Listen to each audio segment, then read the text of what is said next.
E aí, pessoal que acompanha o canal Mania de Xadrez, tudo certo com vocês?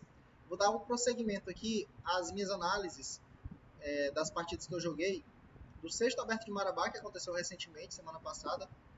E essa segunda partida que eu joguei de pretas. Meu oponente jogou de brancas, que era o Weris Milhomem de Souza, de 1957 de rating. E essa partida foi uma partida muito difícil ali no meio jogo, tinha um tático que ele não viu. A gente vai ver aqui durante a partida. Foi uma partida bastante interessante. Bem, ele começou com cavalo F3, eu joguei cavalo F6, que é o prosseguimento normal de desenvolvimento de peão-dama, né?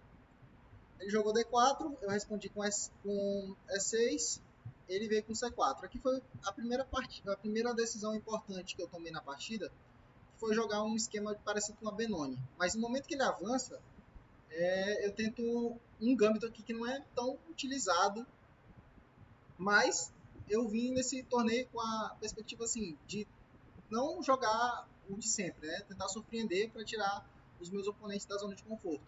E aí eu joguei B5 aqui, que é o Blumenfeld contra Gambit, o nome. E no momento que ele toma, eu retomo, e ele toma em B5, eu fico com o centro. E aqui a ideia é que eu fico com o centro forte e meu oponente fica com um peão a mais. Então, as ideias do meu oponente é tentar levar para um final. No final, ele vai estar melhor por causa do peão.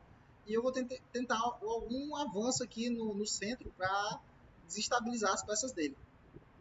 Então, ele jogou G6, que eu acho que é o lance mais agressivo, assim, jogar em fianqueto contra esse sistema. Eu acho que é a melhor opção mesmo. Porque em algum momento o bispo pode vir para essa casa pressionar esse peão. O cavalo também, ele pode ajudar a pressionar esse peão, que é os dois temas, né? É o tema aqui desse peão, que está atrasado, e eu tô com um peão a menos também. Portanto, ele fianquetou, eu fiz o rock, desenvolvi as peças normal, desenvolvi o bispo para B7, ele jogou cavalo C3, joguei cavalo D7, e ele jogou A4. Eu não estava na intenção de atacar esse peão para recuperar ele cedo. E então, esse lance eu meio que gostei na partida, porque me deu um tempo de tentar fazer alguma coisa no centro, então desenvolver as peças mais facilmente, né? Porque meu oponente perdeu um tempo aqui defendendo o peão de B5, que eu já não estava na intenção de tentar recuperar, né? Eu estava na intenção de jogar com um peão a menos mesmo. Então, eu tirei o rei. É um lance profilático, porque em algum momento a dama pode vir quando eu avançar esse centro, esse meu centro. Por exemplo, se eu colocar um peão aqui e o outro peão aqui em D4, vamos supor, fazer mais ou menos esse esquema aqui. Não foi isso que aconteceu durante a partida. Ele pode entrar com a dama e ter uns cheques ali de dama, intermediário. Para evitar tudo isso, eu fiz esse lance profilático, né? Tirar o rei. Ele começou avançando o peão, porque a ideia dele é chegar o peão aqui em A6, incomodar meu bispo tá sem casa preso, né? Então eu tirei a torre para B8, já de olho nesse peão de B5 e também dando uma casa, um respiro pro meu rei, pro meu rei não, pro meu bispo, né? Porque se ele avançar o peão, esse peão dele de B5 já fica atrasado e eu já tenho uma casa aqui de fuga para A8, meu bispo, né? É que ele jogou E3, é um lance um pouco passivo, mas também que não compromete tanto a posição dele. E aqui eu acho que eu fiz a minha primeira. Não acho que não foi nem precisão, foi erro mesmo.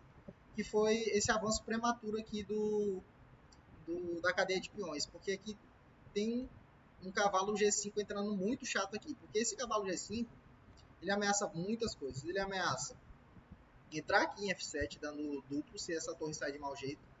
Ele fica ameaçando aqui também em E6 um duplo. E também quando ele ameaça, o bispo e o cavalo dele fica pressionando meu peão de D5. E aqui eu já tô mal. Eu respondi com dama E7. Ele poderia ter tomado esse peão. Né? No momento dessa partida, eu calculei essa variante. Ele poderia ter tomado. e o meu oponente pensou muito e não tomou o peão. Eu pensava que ele até estava calculando essa variante. Quando ele não jogou, eu fiquei aliviado. Mas vamos entender o que está acontecendo aqui. Meu oponente não tomou porque ele viu o seguinte: se ele toma e eu retomo de cavalo, o cavalo dele está caindo. Porém, o que ele não percebeu é que se ele toma de bispo e eu tomo de cavalo, ele pode tomar o bispo, e se eu tomar de torre, o bispo dele aqui, o meu bispo está caindo. E eu fico com a estrutura toda detonada, cacos de peões aqui, e ele está bem melhor aqui. Não tem nem comparação. Eu perdi toda a minha compensação, que era o centro forte. E se eu tomar aqui de bispo, ele toma de bispo, eu não posso recuperar aqui meu peão, porque de novo entra o tema aqui desse bispo aqui caindo. Vamos supor aqui, eu tomei de torre e ele joga com cavalo F7 cheque. Eu não posso tomar aqui de torre, trocar duas por uma, porque de novo fica aqui caindo o bispo. Essa variante eu comentei com ele no final da partida que tinha um ganho. E aí ele não viu esse tema, né? Ele disse que nem aprofundou tanto nesse tema. Mas, em contrapartida, ele jogou aqui F4. Na hora que ele fez esse movimento, eu fiquei aliviado, né? Porque ele não tinha visto o tático. E aí eu expulsei o cavalo dele. Ele voltou o cavalo para F3. E aqui eu avancei D4 incomodando o cavalo dele. Aqui eu estava esperando que ele jogasse cavalo H4 intermediário, porque já tem uns temas aqui em G6. Eu acho que era até o melhor lance. Mas ele não fez isso também. Ele tomou o peão, o meu peão de E. Eu retomei. Ele tomou o peão, eu tomei o cavalo dele. Ele tomou o bispo e eu tomei o peão. E aqui ele não pode tomar esse peão, porque entra no tema da cravada. Meu bispo crava aqui a dama dele e ele fica perdido na partida.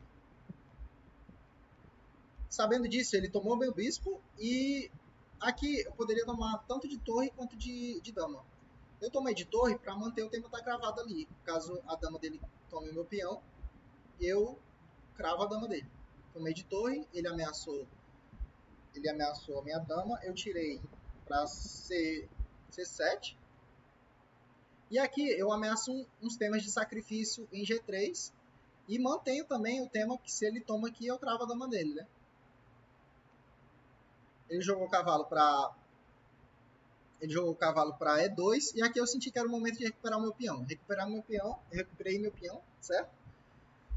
E ele de novo não pode tomar meu peão no centro nem com o cavalo, nem com a dama. Porque se ele toma com o cavalo, eu tenho cavalo D5 e meu cavalo aqui tá, e minha torre que tá destroçando a posição dele. Porque esse cavalo aqui não sai de jeito nenhum daqui. Meu bispo tá entrando também para pegar esse cavalo. Então, ele não pode tomar esse peão de jeito nenhum. Sabendo disso, ele jogou cavalo F4. E aqui esse cavalo aqui está ameaçando muitas coisas. Ele está ameaçando entrar aqui também com duplo. Eu fiquei pensando muito, eu não queria dar meu bispo, né? Mas eu achei que o cavalo dele estava ali muito forte, estava incomodando, poderia me trazer problemas para minha posição e eu resolvi trocar mesmo. Apesar de eu não querer dar meu bispo, né? Ele tomou e aqui eu joguei dama D8 para manter a ameaça de torre em B2 e também aqui em A5. Aqui ele defendeu os dois peões. E aqui eu joguei torre D5. Na ideia de trazer a outra torre, plantar um cavalo ali em E4. E aqui meu oponente jogou torre A3. Eu não entendi muito esse lance na hora que ele estava jogando. Mas depois, mais pra frente, eu entendi o que ele queria. Aí eu joguei torre E8. Ele jogou torre B3. E aqui eu ceguei um lance. E eu acho que eu dei um pouco de sorte de ter um recurso mais pra frente. Porque aqui eu não pensei muito e joguei cavalo E4. Que não é um erro, mas perde a minha vantagem que eu tinha. Mas durante a partida eu pensava que era um erro. Porque ele toma o cavalo, eu retomo de torre e ele crava minha dama. bem aqui eu pensei que a partida tava perdida já, porque pensei, perdi minha dama. E aí já tava pensando até em desistir, mas eu vi que ainda tinha um recurso, né? Que é esse peão passado aqui, ele pode me ajudar a ter algum contra-jogo. Se não tivesse esse peão passado, tava perdida a posição. Eu resolvi jogar mais um pouco, tomei a dama dele, ele tomou, e aqui tem que avançar o peão, não tem jeito, né? Eu avancei o peão, e aqui, na hora que eu avancei o peão, eu percebi que não tem como ele parar um pouco esse avanço de peão. Não tem como ele parar direito esse avanço de peão. Porque minha torre está chegando ali. E o bispo dele não consegue controlar as casas brancas. Então, eu entrei com minha torre em E2, ele tirou a dama e eu avancei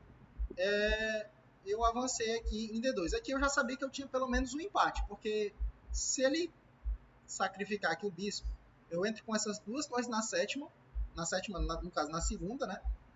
E aí eu fico com os temas de mate, fico tentando... posso até dar um perpétuo na hora que eu quiser aqui. E aqui fica fácil para eu empatar. Posso lutar até para ganhar, se ele errar, né? E aqui ele deu cheque, eu subi com o rei, ele deu cheque de novo, eu pensava que talvez eu tinha que ter perpétuo aqui, porque eu fiquei calculando, será se eu consigo escapar com o rei, porque meu rei vai ter que se aventurar ali e tentar escapar dos perpétuos. Ele deu cheque, e eu subi aqui, depois de calcular muito, para rei F7. Porque eu percebi que se ele desse esse cheque, eu poderia colocar o rei aqui em E6. Se ele desse o cheque, de novo aqui, parece que eu vou perder minha torre, porque minha torre não pode ser mais... não pode defender essa casa. Mas aqui eu tenho esse lance, e no momento que ele toma, eu dou o cheque, ele desce com o rei, e eu consigo promover minha dama. Isso aqui eu vi durante a partida. E foi por isso que eu joguei o rei F7. E ele jogou rei F7, certo.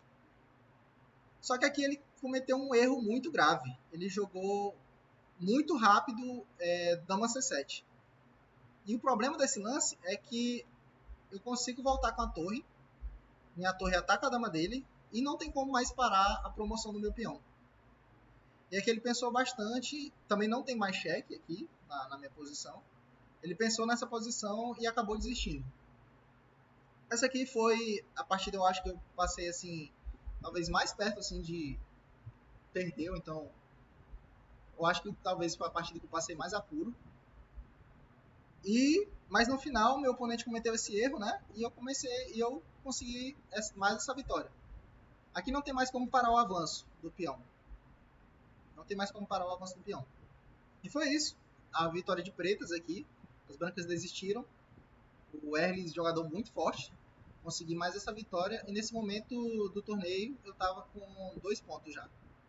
Na próxima partida, vou analisar de novo. Vai ser contra o jogador Adriano também, que é de Parauapebas. E todas partidas muito difíceis, partidas muito legais também de ser analisadas. Espero que tenham gostado de mais esse vídeo aqui do canal Mania de Xadrez. Curtam aí, compartilham se tiver gostado aqui da análise do vídeo também. E muito obrigado.